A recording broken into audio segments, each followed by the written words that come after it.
Welcome back to the Checking From Behind podcast. Today was a very busy day in free agency. Most, if not all, of the top guys are off the market. Starting with Patrick Kane, he re-signs with the Detroit Red Wings, 1 year, $4 million. He also has about $2 million, $2.5 million of signing bonuses, and he gets a bonus for just playing 10 games with the Red Wings. Wild. But I think for the Red Wings, this is a fair signing. They were in on Stamkos at one point. Obviously, Stamkos didn't go there. We'll get there later. However, I think Kane going back to Detroit, comfortability plays a huge factor. He was at 47 points in 50 games for the Red Wings. I think bringing Kane back was a smart financial move that I think Stevie Y has been lacking. Next up, Sam Reinhart. He also re-signed with Florida, an 8-year, $8.625 million contract. This was a steal, honestly, for Florida. I thought he was going to, if he hit the open market, he was going to get $9.5 to $10 million. Next up, we have Jake Guentzel, who was my top dog going in this free agency. He ended up signing with Tampa Bay, a 7-year, $9 million contract. By the way, this is great for not only Guentzel, but also Tampa. Tampa did not value Stamkos the way Nashville and other teams valued him, so they let him walk instead of overpaying for Stamkos for a 4-year, $8 million contract, which is what he got in Nashville we'll get to in a second.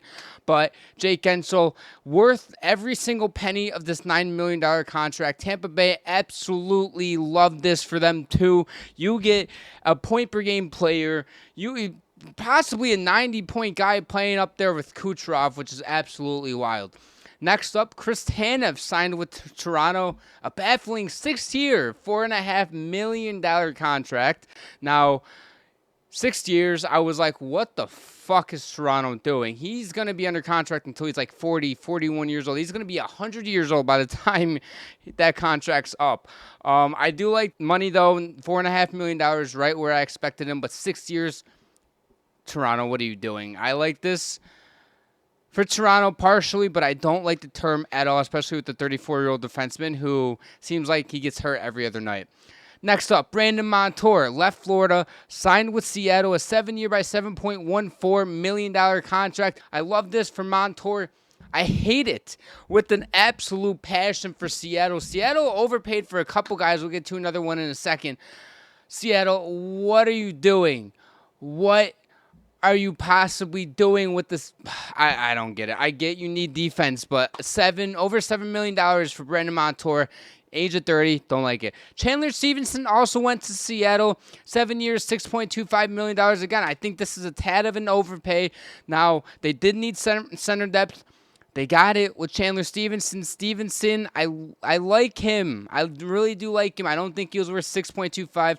Again, 7 years. I don't like the 7-year contract with Stevenson either.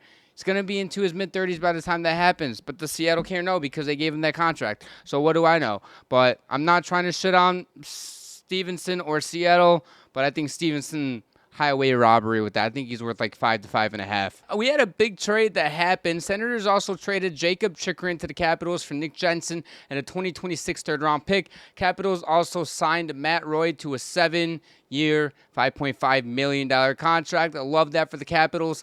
Tyler Toffoli signs with San Jose, a 4-year, $6 million contract. I thought this contract was great for both parties. You have somebody playing the top six with Celebrini. The Tyler Toffoli signing going to San Jose does have a full no movement clause too, so if San Jose wants to get rid of him eventually and trade him, they're going to have to quite literally have him waive it in order to move him.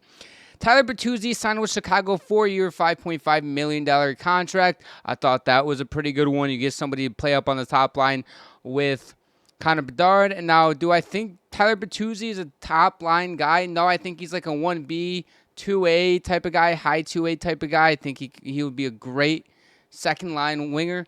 However, though, you have to put surrounding pieces around your franchise player in Connor Bedard, and that's what the Blackhawks are doing. Brett Pesce ended up signing with New Jersey, a 6-year, $5.5 million a year contract. I love this for the New Jersey Devils, getting another top dog who can play on that second defensive pairing. Is he going to play in your first one? Who knows? We'll see. Their defense is going to be absolutely loaded. You already have Luke Hughes, Dougie Hamilton. Next up, the Nashville Predators are my free agent winners. I don't care what else happens because they signed Steven Stamkos, 4-year, $8 million contract. A bit of an overpay, maybe, but on the open market, we all knew he was going to get $8 million at least.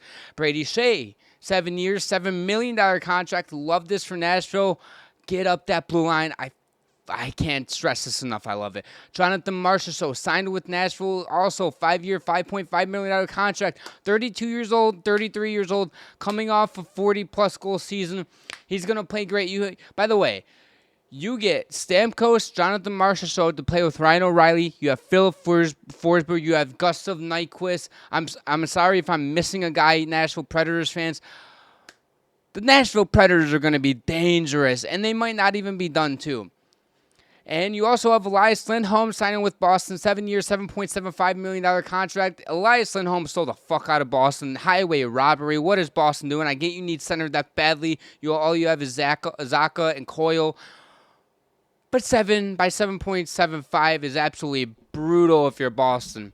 I get they're in a win-now mode. You have David Pastrnak. Brad Marchand's not getting any younger. Jake DeBrusk just left. We'll get to in a second. I just don't get it. Speaking of Jake DeBrusk, he signed with Vancouver, 7-year, $5.5 million contract. Again, Vancouver, hell of a job on this. If I'm Boston, would I rather have DeBrusk for this contract than Lindholm for the other one? Still, I don't know, because Lindholm is a much better player, and I think Lindholm can easily bounce back. You also have Nikita Zadorov, who ended up signing with Boston, a 6-year, $5 million contract. I love this. He was a unit in Vancouver when they acquired him earlier in the season. He helped that defensive core so much in Vancouver, helped Quinn Hughes, helped Philip Hronek. I love this for Boston. Boston became so much more stronger, man. They're going to be a force to be reckoned with. Sean Monahan ended up officially signing with Columbus, a 5-year, $5.5 million contract. I don't know if I like the $5.5 million. It is a little bit of a pay raise.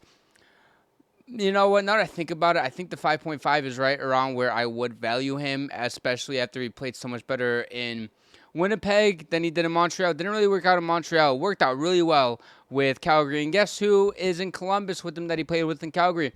Johnny Gaudreau. Is this a Johnny Gaudreau thing? Is this, if we get Gaudreau and Monahan, see if we can get them up to their Calgary Flame days. I don't think it's going to happen, but close to it, I think it's a win for Columbus. Those were all of the big moves that happened in free agency. Which move puzzled you guys? Which move did you guys really like from anywhere, any team, any player? Let me know in the comment section below as well. Always, if you guys enjoy all of our content, all of our socials down below. Subscribe, notification bell as well. New episodes out every single Monday at noon Eastern here, Spotify, and Apple.